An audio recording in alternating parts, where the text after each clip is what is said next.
And we are live. Hello, Shulamit, and welcome to the Q&A. Welcome to everyone to the Q&A with Shulamit Elson, following the podcast that we posted on Friday evening. I hope that everyone had the time to listen to it, and here we are on this channel to answer some questions from our audience. And if anyone join, from the people that join. So John has joined right now, and I would ask if anyone has some question, please write them in the chat. We're going to start with question from the audience that we received by email. But first, Shulamit, how are you? How's everything? Thank you. It's a kind of a rainy day here in New York, but I'm quite well. It's not warm enough to my liking yet, but I hope it will be soon. Yeah. We have a rainy day here in Amsterdam as well. Yes, it was quite cold. Okay, so are we ready to start? Yes, whenever you're ready. Perfect. Okay, so the first question that was asked was, what is a simple way to begin with a sound practice? Can the sound be learned from a recording, or is a teacher essential? Okay, so I think the best way to begin is with the sound of ah. This is a sound that's associated with the heart, but it's also associated with wisdom consciousness. So when you make the sound calmly, repeatedly, you come to a very nice, sweet place. I mean, you can feel it. You don't have to just accept it because I'm saying it. You feel a calm. You feel a connection to something that you might not be able to name, but something that's very supportive. And also, you're releasing a lot of tension, anger, the things that we accumulate during the day. It's a simple sound to make. You set your intention to do so. Your intention is simply to make the sound to generate compassion, loving kindness. And you pretend that you're making it through your heart. You're acting like your heart is your mouth. Maybe you can just give a small demonstration. I'll give you a demonstration, and I want to tell everybody who's listening that this is not a performance. This is not something that you're doing in front of other people or looking for some perfection. This is an expression of the heart. So it's more about your intention and your yearning, and it's very simple. So if your sound comes out funny, that's okay. All right. So I'm going to place my hand on my heart because it's a good way to sense whether you're pitching the sound correctly through the heart. So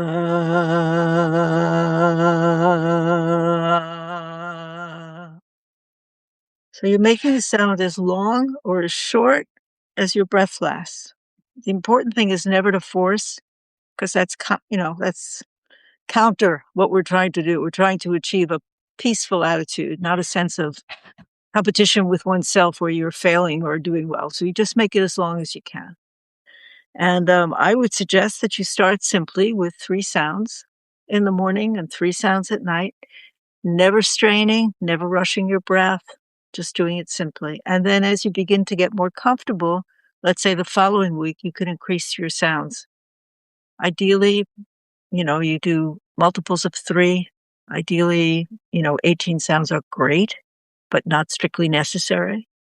You want to build up to it. You want to, first of all, find out for yourself whether it's working for you. You have to give it enough time and space to find out whether it's working for you. And that will give you the incentive to continue. So great. Just also a question. Any particular reason that 3 is a number chosen? Well, 3 is just a good number. It's just a good stable number, like a triangle, it's a sturdy number. Yeah.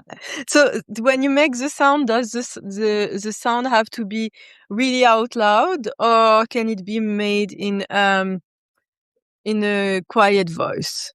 You can make it in a quiet voice. You can make it in a humming voice, but you should speak it. You should vocalize it.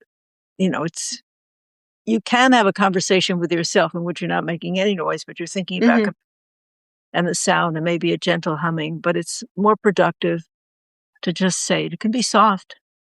It doesn't have to be loud, You don't want to wake up your neighbors. Well, you don't want to, people think it's strange maybe. So you don't want to get them annoyed, I guess. Yeah, I think also like in New York City, it's so walls are so thin that you might just like wake up the whole neighborhood. Well, in New York City, the apartments, very often you're sharing the same central walkway and whatever. So yeah, you might be a little. Yeah. So when we talked on the podcast, we mentioned that this is different than the sound healing practice that people are doing right now. So one question that was asked by one of our listeners is that is there anything that they should unlearn or learn through the practice of those sounds? Well, a lot of what's being done today is passive. In other words, you're listening to gongs, you're attuning whatever to the gongs, but this is an active practice. I mean, you can receive the sounds for sure, and it has an impact. But what you're really hoping to develop is the sound of your own power, the power of your voice, which is a spiritual tool. I mean, Rudolf Steiner was actually saying that he could see a time when we're actually going to give birth through our voices, which it's just a very profound spiritual tool, which also implies that you should be careful how you use your voice, not to abuse it by gossiping or by saying bad things or etc. But fundamentally, you're learning the power of your own voice to bring you to center, to connect you to a greater reality, and to bring the gifts that come with that. Yeah, that just remind me that, like the saying abracadabra, that's from the Aramaic. As you're saying, you're creating. So yeah, I think voice and speech is very important. And we then like ask further, like what is the entry point? So that's one question from our audience. What is the entry point for someone that will like to understand the power of the voice, like make the sound? You gave one sound right now, but is there anything that is accessible? So they were asking, can we read the Sefer HaNikud, or is there something else more accessible? Well, the Kabbalah is very, can be difficult to read and understand. And a lot of what you can get out of it is often enhanced, frankly, by meditative techniques. But there are historical figures who were engaged in this. They did write books. The books tend to be very esoteric. So it was a 12th century figure, or maybe 13th century, Abraham Abulafia, who did meditation with sound. And he taught somebody whose name was Joseph Gikatia, who wrote a book called The Book of the Dots, the Book of the Vowel Points, which is also extremely esoteric. I mean, it's not easy to understand. But anybody who's really interested in this should probably do a dive into some of the basic Kabbalistic concepts. For example, you can find some of that in Aryeh Kaplan's books, Sefer HaYetzirah and whatever. But my book, which is called Kabbalah of Prayer, Sacred Sounds and the Soul's Journey, basically presents a view which I think is deep, but is also accessible. The language is accessible.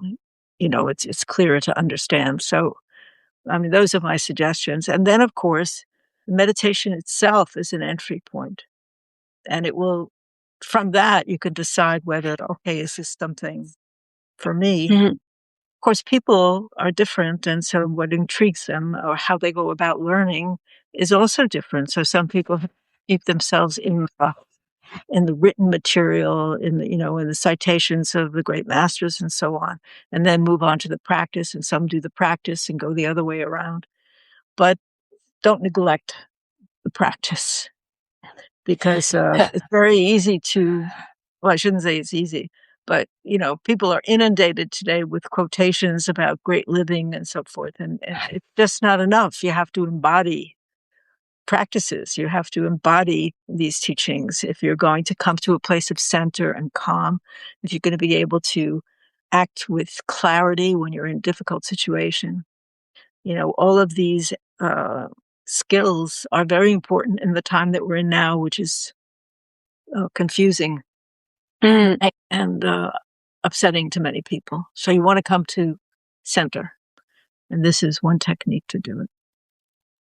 So I have, following this answer, posted a link of your book on the live chat, and I will post it as well when this recording will be posted on Substack. That takes us, like you talked about Abulafia and Gikatia, one of that's taking us to the next question. So, is this your sound, the sound of prayer, the Kabbalah of prayer? Is it accessible to only Jewish people, or is it something that everyone can do? What we said in the article was it was non-denominational, but maybe you can give a little bit more feedback on that. Yes. So Kabbalah is an esoteric practice, but it's an esoteric practice of Jews and Christians. It's not limited to Jews. The secrets of the Kabbalah, well, there are many, and I'm just following one path, one strain. There are many others. Is that there is a universal system, right? We're all part of. We're different, and we have different belief systems, but we're still part of one organism in a way, one system. And the sounds, which have absolutely no dogma, no story to tell, their vibration, are universal in their application. So you don't have to be any particular persuasion to benefit from it. Basically, what you're doing, as in any meditative practice of any stripe, you're basically quieting your mind. The sounds act as, when you're making the sounds, your mind becomes quiet. And that's like a little, first of all, it's a vacation from all that talking inside of your brain and all of the input in your brain, but also it gives you an opportunity to hear another part of yourself that you can't hear because you're so busy talking about what's happened or what's happening or whatever. You just can't hear it. And it's very important for your development, for your consciousness, for your happiness, to be able to hear other parts of yourself. So the sounds have that impact. So it's one form of meditation, right? Yeah. Not everybody likes to sit in sitting meditation. Some people find it really tough. Some people benefit from movement meditation. There's lots of different stripes for different folks. So this particular kind of meditation does not require a belief system, because you're using sounds that are available to every person with a vocal cord, in the world. You're just directing it to specific energy centers, and you're evoking from that connection to the specific energy centers an awareness. So, you might start out with a sound for compassion and think, oh, well, big deal. But compassion actually is a, I was about to call it an attribute. I don't think it's an attribute. It's something you work toward. It's not natural. Compassion actually just makes you happier, and makes people around you happier. Your judgment isn't so intense. You actually see yourself having a shared human experience, and you become happier. And it's been tested. At monks who meditate for decades, that they're just happier people as a result. So, yes, if that answers it, hopefully. Yeah, good. Yeah, thank you. Students of all types. I probably should say that. I have students from a variety of backgrounds, and yeah. So, in your in your story, you said that you first got sick and ill, and then while you were in this state, like you actually were able to receive the sound that helped you to heal and devote your life to something different than what you were doing. And this, after receiving the sound, you kind of focused on finding out the lineage and finding out like the practical aspect of it. And one of the questions that we received was, is it like, can you practice the sound and then like get the opening to something higher after? Like, I mean, the exact question was, does the practice itself eventually produce the direct experience, or is it different for everyone? Like if someone doesn't have a spontaneous opening already, like, is it something that So, the sound so, can help with?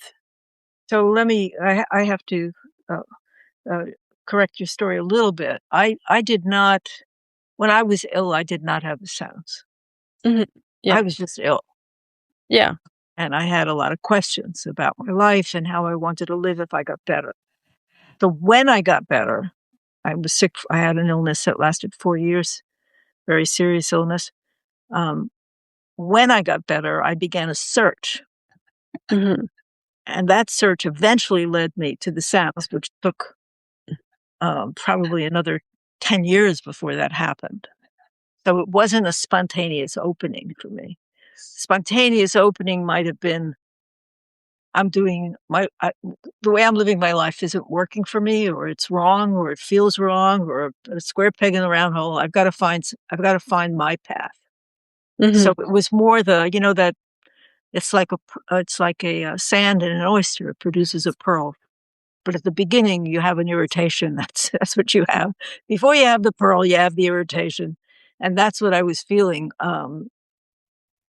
discontent, um, looking for something that I didn't know existed. There was a search for a Mhm. treasure, if you will. If you take a fairy tale, it's like searching for a treasure, and in a fairy tale, and there's all these obstacles in front of you, and trying to derail you in your path, or giving you confusing stories and turning out not to be true, or people trying to take advantage of you, and so on. And when you make it past all of that, you come to the treasure, and the treasure is surrounded by, scary, I don't know, demons, snakes, or whatever, and you have to get through the moat and the castle and whatever. It's a journey, and it's difficult. Mhm. But there's a lot of rewards along the way because you get openings. So when you say a spontaneous opening, I think some people have a desire for a spiritual life or for God from when they're very little. Maybe some people get it when they're older. Maybe some people don't get it at all. But we all have this discomfort of a feeling that something's missing in our lives. I don't know if it's Yeah. universal, but I think it is. I'm not quite And sure. yeah, we all look for something, whether it's love or like the perfect partner, or like, yeah, there is this kind of inadequacy that makes us want to find out something else or look for something. So, so in my case, and I can't speak about everybody because I don't know, but in my case, I had the yearning. I had Mhm. felt that something was missing. I knew I had to find whatever it was that I was looking for, which I didn't know what it was. And I went Mhm. on a search. So the spontaneous opening was more the yearning. I mean, there's that quote from Jesus, seek and ye shall find, knock and the door shall be open. Is relative. Mm. If you keep seeking, it's not just you asking, there's also a resonance or response from the universe to what you're yearning. So what you're Yeah. yearning for. So these are universal questions, and some people feel it more keenly than others. And sometimes people are shocked into recognition because something terrible happens and causes them to look at their lives. So everybody's story is different. But in any case, if you are devoted to, I don't know, well, you have to pick pick what it is you're devoted to. If you're devoted to finding God, if you're devoted to finding unity, if you're devoted to finding peace, then you undertake a practice to get there. I don't think it's Mhm. enough to just kind of flail around, although I've done Yeah. that for sure. And but you enter into some kind of discipline. So if you're an athlete, you practice your sport or whatever every single day. If you're a piano player, you play piano every day. You don't just because you come with a gift into the world for music doesn't mean that you become Yo-Yo Ma. I mean, he sits there every day and he practices, even when he's at the height of his career. So, yeah. Thank you. Yep. Yeah. So we were talking also during the podcast about women, and one of our audience said, "Are there other women carrying the work of the similar Kabbalistic work, and is a lineage forming? Do you have any idea? Is that something you know?" I don't. There are other women. They're doing different aspects of Kabbalah, and I actually can't think of their name. I want to say I am too. So yes. Right. Women didn't have a place because, well, women didn't really have a place in I think almost any of the traditions since the agricultural era thousands of years ago, when women were worshipped as deities who, if you pray to them, might give you more fruits from the earth or whatever, more, a better harvest. But since the patriarchal culture, no, I mean, women not had a place, and this is no different. Women are not considered to be, capable of handling this kind of information because it's, esoterics can kind of pull you out of the world and make you a little nuts, So no, women did not have a place. Definitely. Yeah. It's forbidden but now, to men under 40. So now they are, the question was about now, so now there is some women that are actually practicing. So if but perhaps you would be better equipped to answer that question. I just don't have the names right now.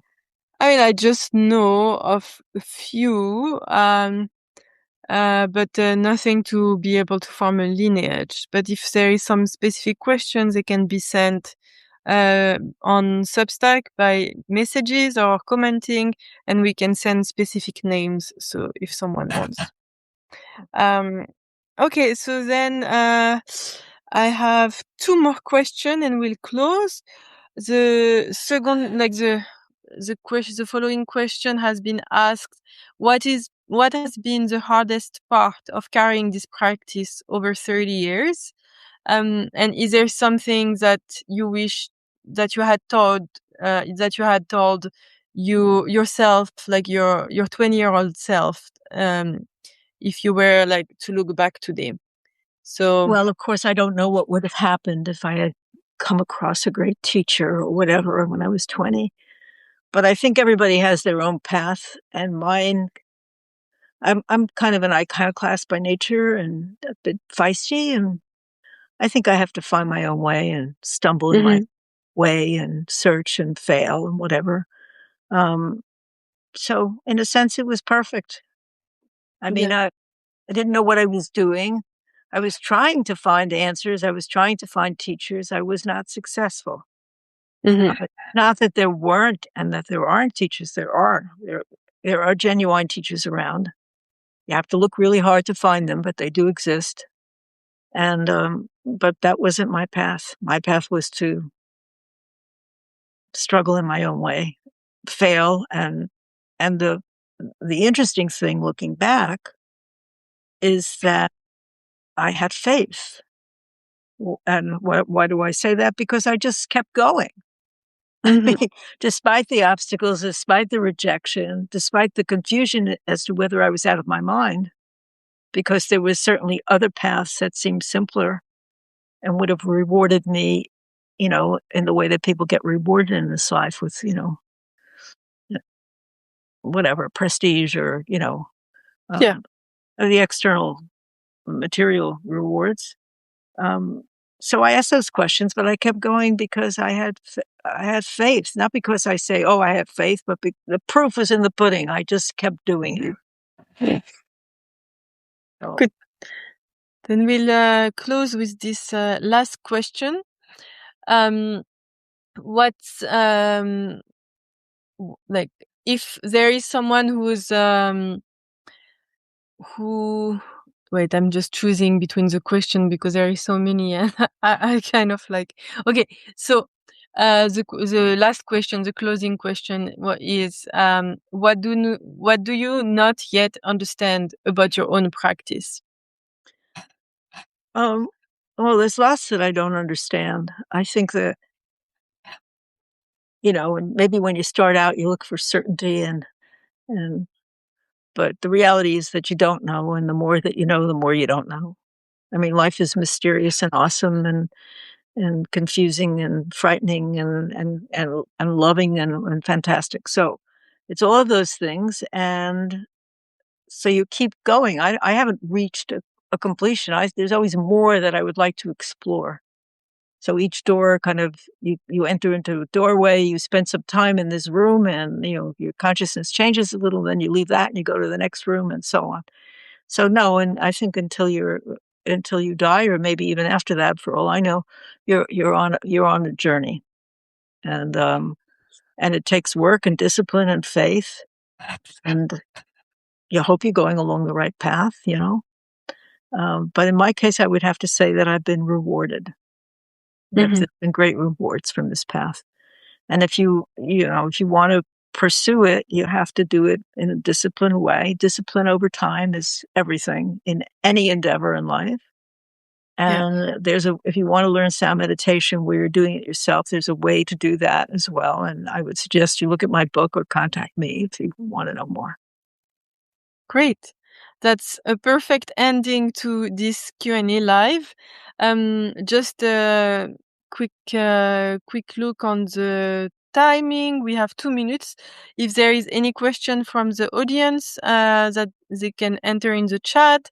Otherwise, we will close at this point for maybe another session in the coming weeks, or maybe another podcast in the coming weeks. Let's see what happens.